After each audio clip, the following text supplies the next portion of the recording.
Good morning, ladies and gentlemen. John McGregor from Foundation Expo 88 and the 25th anniversary of World Expo 88 People's Committee, here reporting from Mr Gary Balkin's apartment in Key West, here in Brisbane, Queensland, Australia. And we're continuing our special series focused videos on World Expo 88 and some of the key people behind World Expo 88 and its success in the lead up to the 25th anniversary of World Expo 88 next year in 2013. And here on my right we have Mr Peter Rasey, who is Director of the World Expo 88 25th Anniversary People's Committee, and Mr Gary Balkin, very well-known Brisbane restaurateur and business magnate, co-founder of the Brisbane Broncos, and also the man who brought the Kookaburra Queens to Brisbane. So without further ado, I'll let our Director, Mr Peter Rasey, take over the interview. And Peter, it's over to you, and I'll excuse myself. Thank you. Thank you, John. Morning, Gary. Yes, good morning.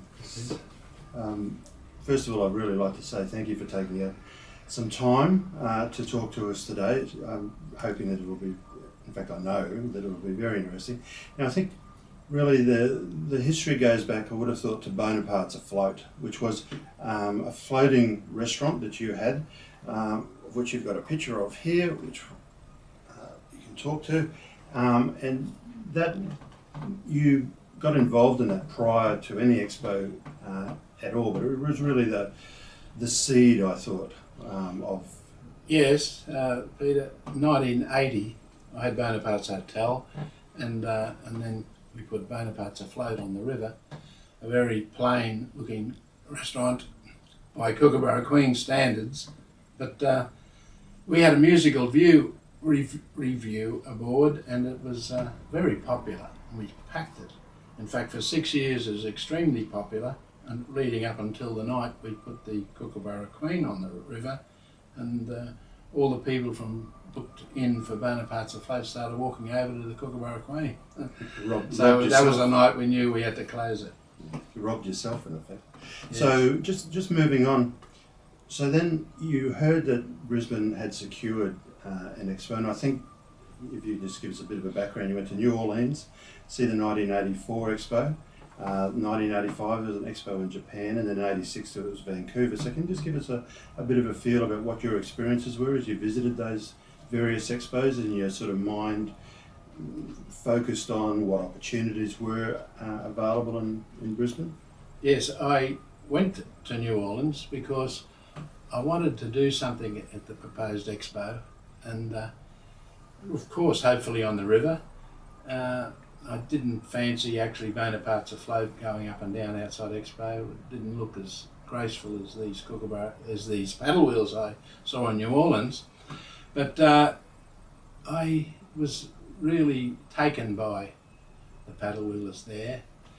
And I'd done some research on boats on the river, and I knew that two American Mississippi-style passenger boats had been over during the mining days in the 1860s, and they stayed here and didn't go back to America. They brought the miners over. Getting back to New Orleans, I knew then that, well, I did sow a seed. But also I was unaware that Brian Thompson, of Millcraft Thompson, was also over there in New Orleans. And when we got back, come January, he came to my office with a plan of a Kookaburra Queen. I'm sorry, not a Kookaburra Queen, a paddle wheeler. And that would have been January 85? January 85. We remember the day because that was the day the hailstorm hit Brisbane and many cars were dented forever. I remember that. So was mine. Yeah. But anyway, Brian sold me the idea of it, except for the size of it. He had a much smaller one, a stubby style paddle wheeler. And I said, well, you can come back with a much bigger one that'd be commercially viable, and it with also a kitchen, room for a kitchen. I need a big kitchen in it. I'll certainly talk to you then. So he came back not long after, and he came up with this 100-foot, 33-metre, which we named the Kookaburra Queen later. And from then on it was a marvellous sight, seeing the boat being built, the laying of the keel, and we had a magnificent launch, about 600 or 700 people. And you had a certain celebrity, I think, to do the launch. Yeah, well, Tom Burns was there, and his Well, he was the opposition leader, and I'd invited him, and but Sir Joe, I was showing him around the boat, and they bumped into each other, but they were very polite to each other. Here's Joe and me dressed up in our suits, and Joe was in his fishing shorts. I mean, Tom Burns was in his fishing shorts. But that's the sort of style he was. He loved the river. He loved our bay. Yeah, he was a character of a true sense of the word. He was. But that day at the launch, Joe did the job, and as soon as he got to the microphone, he said, "I'd like to thank Barry Galton for doing this on the river." Yeah, and everyone just roared, of course, but he did often get his words mixed up. He did indeed. I can remember an experience when he opened the Beenleigh Rendezvous, and he did exactly the same. Exactly the same thing. Well, I think if we can focus just a little bit more on the actual construction of Kookaburra 2, which was brought about because I think you basically had decided that you'd like Kookaburra 1 to be permanently moored? Permanently moored, and I got ambitious enough to do a Kookaburra 2. I was concerned about what we do after Expo, so I looked around first for a steel hull because I was very anxious to go to St Helena and other places like that across the Moreton Bay.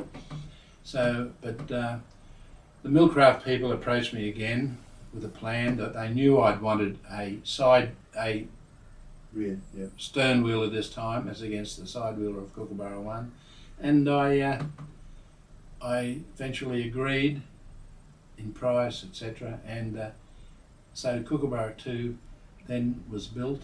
I said the stipulation was it had to be ready on the first day of Expo. And how tight did they manage to achieve that timetable? We were worried about it the day before. They were still doing sea trials, and but I went to the official launch at South Bank, and I was just holding my head up, looking for the boat to come around the corner, and there it came. And I think a lot of the people's heads turned too, because they knew it wasn't the Kookaburra 1. It would have been quite a sight, I would have thought. It was magnificent. Because that would have been just after the huge inflatable platypus went down the river. That's right, yes. There it was. Yeah. What are the advantages of doing these YouTubes? It's the history you accumulate. I think that would be a nice suitable place to actually end this YouTube.